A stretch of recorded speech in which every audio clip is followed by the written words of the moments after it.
kam lang iti may tulod anak na tingi di ili. Damdamatag labing-labing lakat mabalin. Paluan lahay.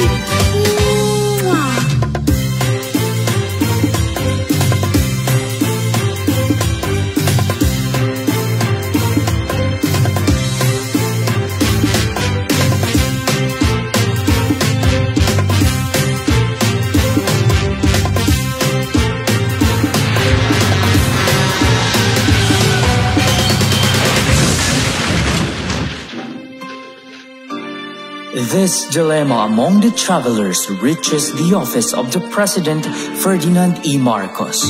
Upon hearing the news, he flew to Pagudpud to personally assess the dire situation.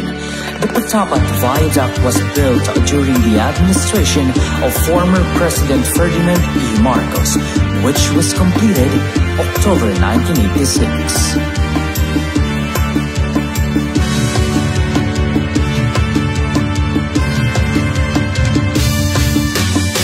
Panagipto, intiksa, isuti igami. Nakami dagiti ang trabaho, daraling et iba ay mi. Tirang tay ama arami, para iti pagilyan.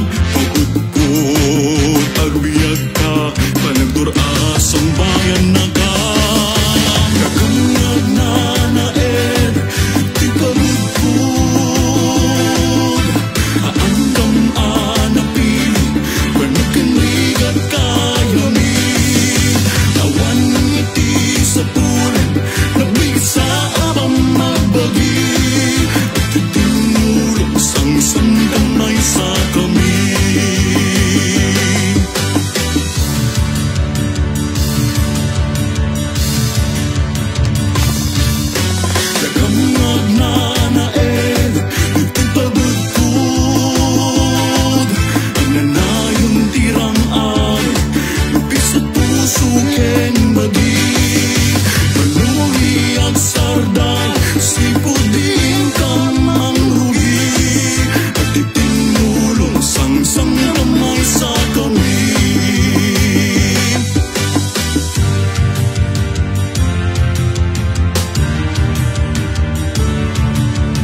People of Ilocos Norte, may we present to you the Patapat Bridge of Pagudpud.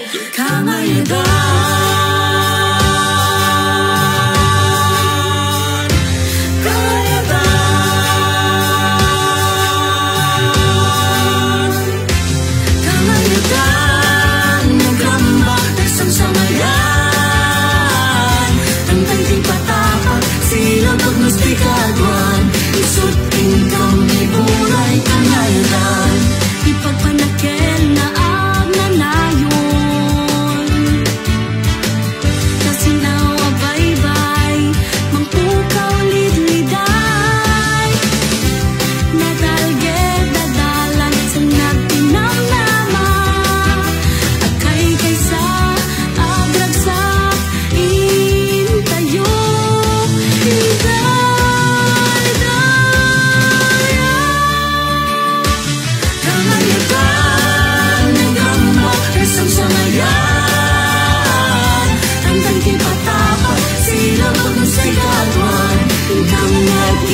kita, kalahiran ng gamba, isang sangayan.